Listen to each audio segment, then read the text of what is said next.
Magandang araw po sa inyong lahat. Ako po si Renzi Perez Ramos. Ang kwento pong gusto kong ibahagi sa inyo ay ang tungkol po sa isang mayaman at isang mahirap. Para po sa akin, hindi po batayan ang estado ng ating pamumuhay, parang tayo po ay maligtas.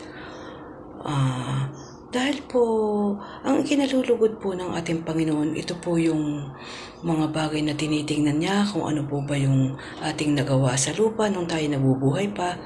Hindi po yung kung anong mga titulo meron po tayo. Ang gusto po niya ay ang pagsunod sa kanyang mga utos at ang pagmamahal po sa kapwa na ikalulugod niya. Yun po ang kanyang batayan. At ang pagmamahal sa kapwa, ayun pong pagiging hindi makasarili. Ito po yung mga bagay na gusto niya, yung punong-puno po ang puso natin ng pagmamahal, ang punong-puno po ang ating puso ng pag-ibig sa Diyos. Ito po ang mahalaga sa ating buhay. Yung kung paano tayo nagiging matibay sa araw-araw upang harapin natin po ang ating buhay na punong-puno po ng minsan ng masakit, mahirap.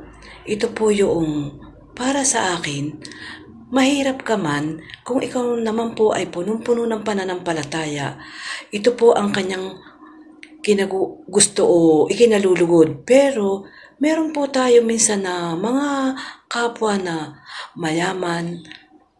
Ito po yung minsan gumagawa po sila ng hindi maganda.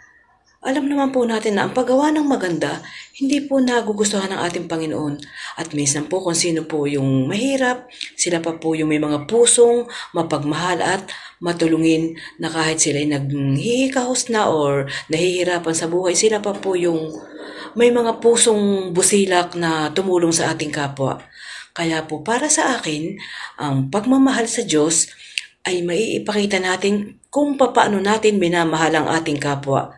Para po sa takdang panahon na tayo lumisa na sa mundong ito, tayo po may mukhang maganda at may pusong busilak na maiiharap sa Kanya.